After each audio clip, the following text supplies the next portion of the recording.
ரொம்ப ஈஸியா எல்லாருக்குமே ரொம்ப ரொம்ப பிடிச்ச தேங்காய் பால் சாதம் சட்டுன்னு எப்படி செய்யலாம் அப்படின்னு தான் நம்ம இன்னைக்கு பார்க்க போறோம். அதுக்கு முன்னாடி இப்பதான் என்னோட வீடியோவை நீங்க ஃபர்ஸ்ட் டைம் பாக்குறீங்களா, ப்ளீஸ் லைக் அண்ட் சப்ஸ்கிரைப் பண்ணிருங்க. அப்பதான் வீடியோ போடுற எனக்கும் கொஞ்சம் என்கரேஜிங்கா இருக்கும். இப்போ வாங்க ரொம்பலாம் டைம் வேஸ்ட் பண்ணாம சூப்பரான டேஸ்ட்ல தேங்காய் பால் சாதம் எப்படி செய்யலாம் அப்படிங்கறத நம்ம வீடியோக்குள்ள போய் பார்க்கலாம்.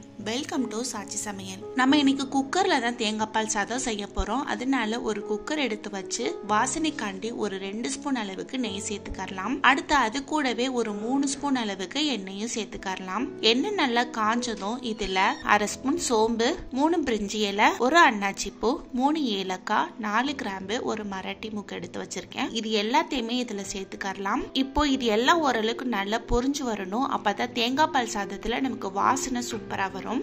ஒரு 2 நிமிஷத்துக்கிட்ட இது நல்லா பொரிஞ்சு வந்த பிறகு இது கூடவே ஒரு 10 புல் முந்திரியும் போட்டு நல்லா பொரிச்சு விட்டுக்கலாம். நம்ம போட்ட முந்திரியும் ஓரளவுக்கு சவந்து வந்த பிறகு இதுல ஒரு 2 சின்ன மீடியம் சைஸ் அளவு வெங்காயமும் ஒரு 4 கிட்ட பச்சை மிளகாவும் எடுத்து கட் பண்ணி வச்சிருக்கேன். அதை இதுல சேர்த்துக்கலாம். இப்போ இந்த வெங்காயமும் அது கூட சேர்ந்து நல்ல ஒரு கண்ணாடி பதத்துக்கு வரட்டும். இப்ப பாருங்க, ஒரு 2 நிமிஷத்துக்கிட்டே இதை நல்லா நான் வதக்கி விட்டுட்டேன். வெங்காயம் அதோட பச்சை வாசனை எல்லாம் போயிட்டு நல்ல ஒரு கண்ணாடி பதத்துக்கு வந்து அது கலர் மாற ஸ்டேஜுக்கு வந்துருச்சு. இந்த டைம்ல இதுல ஒரு சின்ன தக்காளி பழமா எடுத்து கட் பண்ணி வச்சிருக்கேன். தேங்காய் பால் சாதத்துக்கு நிறைய பேர் தக்காளி சேர்த்துக்க மாட்டாங்க, ஆனா எனக்கு பிடிக்கும். இதுல சேர்த்து பண்ணா டேஸ்டும் சூப்பரா இருக்கும். உங்களுக்கு முடிஞ்சா ட்ரை பண்ணி பாருங்க. இல்ல சுத்தமா எனக்கு பிடிக்காது அப்படின்றவங்க ஸ்கிப் பண்ணிக்கலாம். அடுத்து இது கூடவே ஒரு ஸ்பூன் அளவுக்கு இஞ்சி பூண்டு விழுது எடுத்து வச்சிருக்கேன். அதே இதுல போட்டு அது கூட சேர்த்து நல்லா வதக்கி விட்டுக்கலாம். நம்ம போட்ட இஞ்சி பூண்டு விழுதும் தக்காளியும் ஓரளவுக்கு நல்லா வதங்கி தக்காளி இருக்கிற இடம் தெரியாம வதங்கி வரட்டும். அது வரைக்கும் நல்லா வதக்கி விட்ட பிறகு இதுல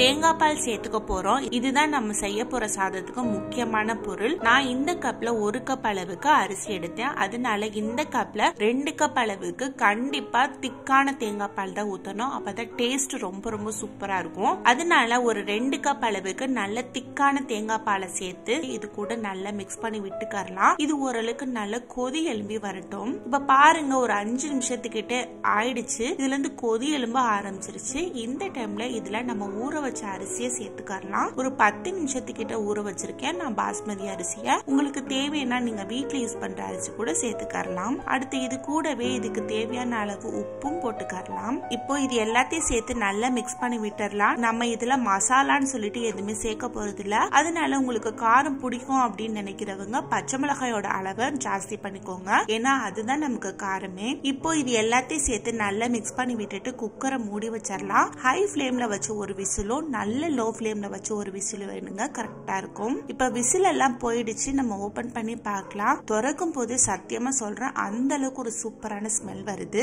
ரொம்ப ரொம்ப சூப்பரான டேஸ்ட்ல இருக்கும். இந்த மாதிரி நீங்க தேங்காய் பால் சாதம் செஞ்சீங்கன்னா கண்டிப்பா ட்ரை பண்ணி பாருங்க. ட்ரை பண்ணி பார்த்துட்டு எப்படி இருந்தது அப்படிங்கறத கமெண்ட் பாக்ஸ்ல கமெண்ட் பண்ணுங்க. ரொம்ப ரொம்ப டேஸ்டான சூப்பரான இந்த தேங்காய் பால் சாதம் உங்களுக்கு பிடிச்சிருந்ததுன்னா லைக் பண்ணுங்க, ஷேர் பண்ணுங்க, சப்ஸ்கிரைப் பண்ணுங்க.